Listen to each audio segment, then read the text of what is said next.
guys, this is going to be part 4 of my Jeff the Killer love story, which is I'm going to be completing what I have written now. I've been on writer's block for a while with it, so I'm not sure when I'll be able to start it again. But after this video, I'm going to start a reading on one of my other stories, Her Knife in His Heart, which I'm currently on writer's block. Because I've only gotten to a certain point. I think I've gotten, I don't know, like 7 chapters done in that. But still, check out my stories on Quotev, and let's begin our reading with chapter 15, Rude Awakening of Old Friends, New Love, Jeff the Killer love story. 15, Rude Awakening, Jeff's point of view. I fell asleep not long after she did. There was a loud bang. I opened my eyes to see Sally still asleep and yelling from downstairs. "Where is she?" somebody yelled. There was whispers afterwards. "I swear to God, if he hurt her or touched her anyway, I'm going to kill his ass." I heard the same yell again as a rush of somebody. Wait. I heard the same yell again and footsteps of somebody running up the stairs. There was a loud slam of someone opening my door and it slammed against the wall. "What the f***" I yelled out, only to see the rake. "Where is she, you killing bastard?" the rake screamed, thus waking up Sally and making her cry from the loudness. She never liked it when we yelled. I flipped him off and held Sally in my arms, stroking her hair, trying to calm her. "She's here, and you dumbass!" Yelling scares the fucking hell out of her and made her cry. "You have some real serious fucking explaining, Rake. Now get the fuck out of my room," I yelled at him, getting louder and louder with each word. He just stayed there and looked at me. There was a silence, then a loud wail. And then Slenderman rushed into the room. "What the f*** are you doing, guys?" he said. Notice, he rarely cusses, but when he does, you know all hell is going to break loose. Taking Sally in his tentacles, he rushed into the attic. Fuck, he screamed. Slenderman, "God, I thought they would remember," he screamed inside.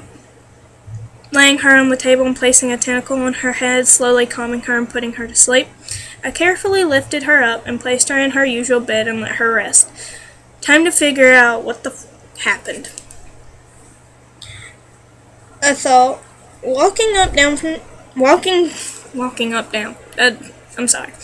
I thought walking down from the attic and back into Jeff's room. I grabbed both Jeff and the rake in my tentacles and walked outside. I walked downstairs and on outside, with them fighting to get out of my grip. I tightened it and slammed them both against a tree and said, "Explain. Now."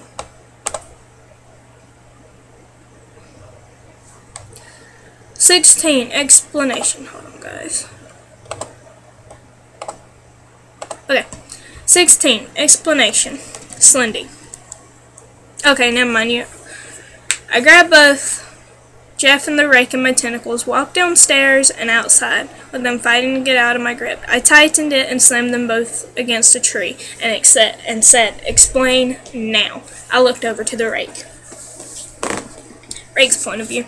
I was waiting at my tree for Sally to come outside so we could play and catch up, like usual. Hours passed and there was no sign of her. So I walked to the mansion and seen Ben playing games, Smile laying on the floor, and some kid passed out on the couch. I had asked Ben and where Sally was, and he said upstairs with Jeff.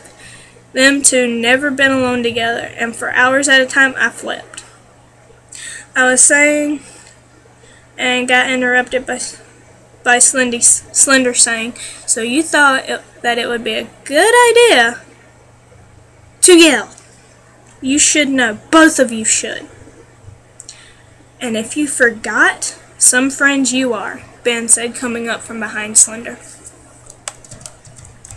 Jeff's point of view. I saw Slender look over to me. We didn't do anything. I was talking to her. She told me she was tired, so I let her lay down in my bed and I watched TV.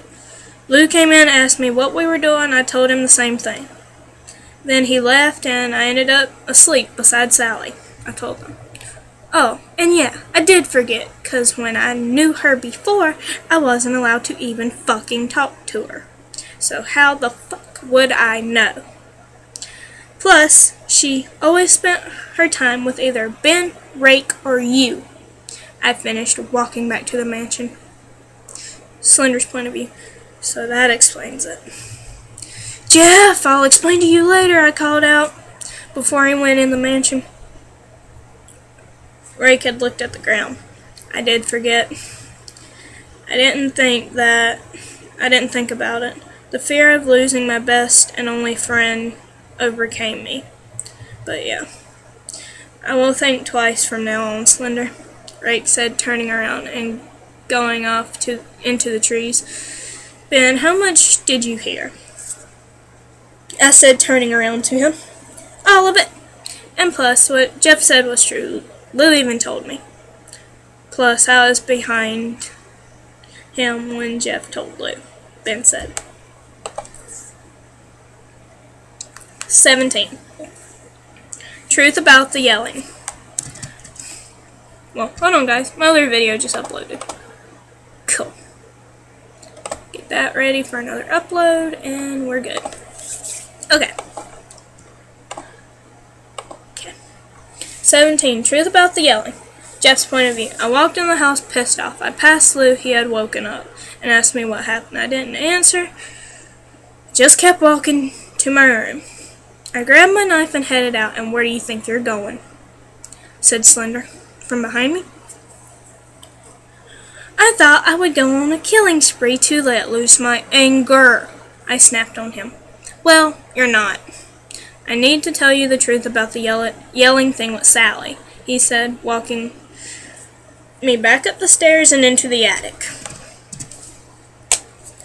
Slender, you see, ever since a year ago when her mom died, yelling has always scared her. It's okay if it's just for like a second or two, but if she hears arguing, sorry guys, and then you hear a loud wail from her, it's bad. It means she will either kill both of you or pass out and Charles will take control. I've only seen it happen once before, and it wasn't good. She tried to kill Jane, but ever since then, Jane has never been back. She fears Sally, and we all know it. We all know, and we know it. And if Charles takes over, I don't know what might happen. I've never seen it. I told him. He just stood there looking at me. Then a voice from the back sounded through the room. Sally, I forgot to tell you about it, Jeffy, Sally had said, coming around to look at both me and Jeff. It's okay, Jeff told her. Sally, we need to do a Sally, we need to do a checkup before you start doing anything, I reminded. Yeah, I remember, she told Slendy, walking over to the table and sitting down. Jeff had stood there against the wall, and I placed a tentacle on her head to make sure her levels were stable. And they were. You may go, Sally. You are fine now, I told her, waving her out of the attic. Hold on, guys. I gotta check something right quick.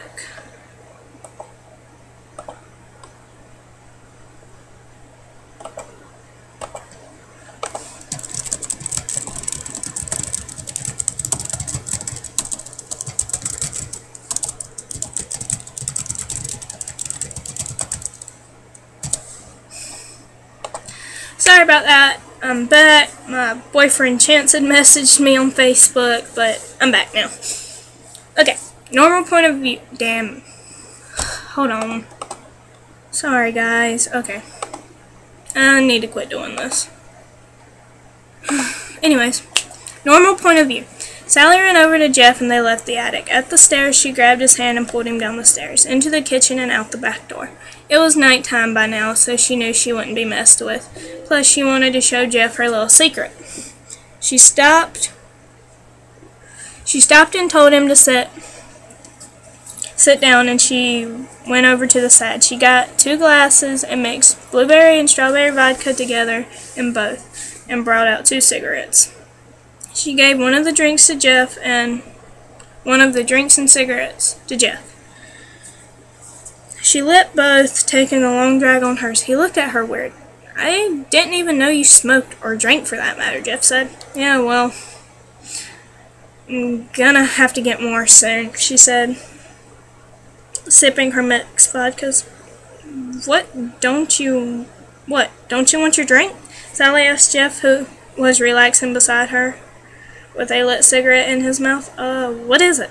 He questioned. Blueberry and strawberry vodka mixed together, she told him. He looked at her weird. Looked at the drink, and before she could even blink, it was gone. Not bad, but I prefer darker drinks like whiskey, he said. Yeah, I gotta get more tomorrow. My mix is my favorite.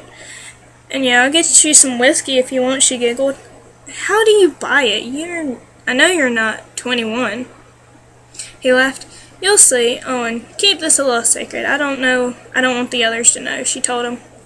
It's a promise, he responded, laying back on the ground. I looked at him and waited for him to close his eyes, and when he did, I snuggled up close to him and closed my eyes. Okay, listen guys, I can read certain parts of chapter 18, but if you want to fully read it, you'll have to go to my quote tab because it has some explicit content, etc., etc. Hold on for a minute, guys.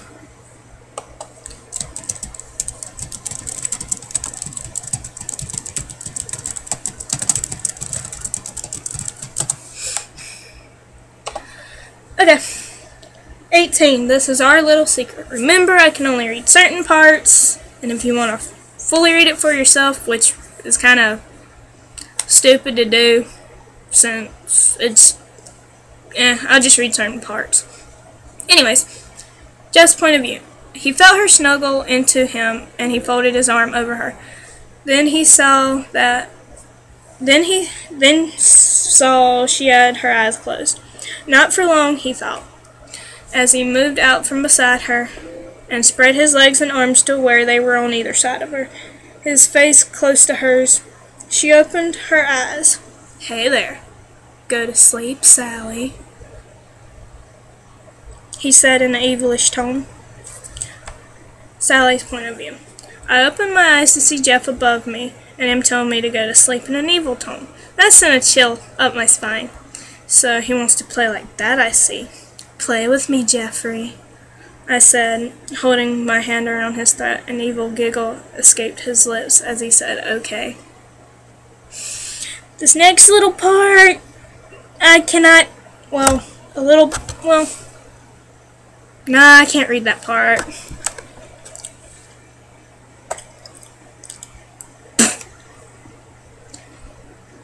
Okay. They had stopped before things gotten too intense. That was fun, he giggled and continued. This will be our little secret. Winking after the last part. I giggled at that. Jeffy? I trailed off. Yes, Al? He asked. And handed me a note I handed him the note that was on the box from a couple days ago. He read the note and blushed. Where did you get this? He asked. It was on a box that had that pretty dress you bought for me inside, I told him. He smiled. Sally? Will you be my girlfriend? He asked. I looked at him, a huge smile and blush across my face. I thought you would never ask, Jeffy, and yes, I responded. Final chapter. Sorry about that, guys. I had a moment.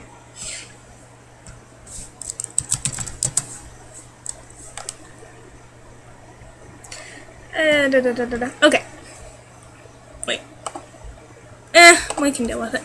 Chapter 19. Sally. Jeff's point of view.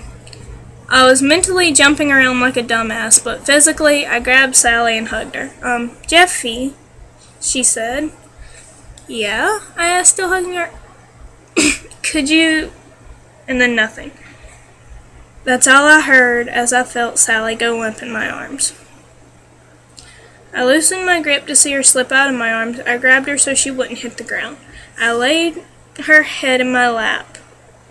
Sally, I whispered, slightly shaking her, not sure what happened. There was no response, no movement, only silence. I panicked, placing my fingers to her neck and to check and see if she had a pulse. Sally! I screamed when I felt no pulse. Her eyes slowly opened into a blank stare at nothing, as if her own soul had left her. I don't know what to do, I said, carefully laying her head on the ground. I got up and ran inside.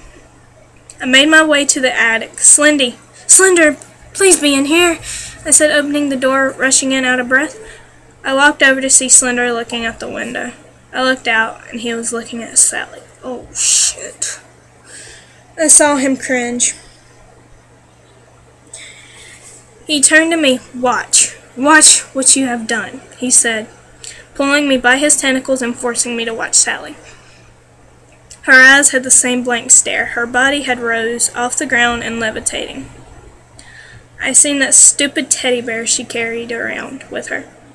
There's a reason why she has the teddy bear, Jeff the Killer, Slender said, raising his voice. The bear levitated beside her. It seemed to talk to her until I saw a piece of the bear dissolve into a place on her chest where her heart would be. A piercing scream went through the night. Everyone awoke and ran outside to see Sally changing. The rake cringed as he grabbed her and slammed her to the ground. I struggled to get loose, but Slender's grip tightened. I saw the rake bring out a vial of blood from behind him. The gay Sally had meant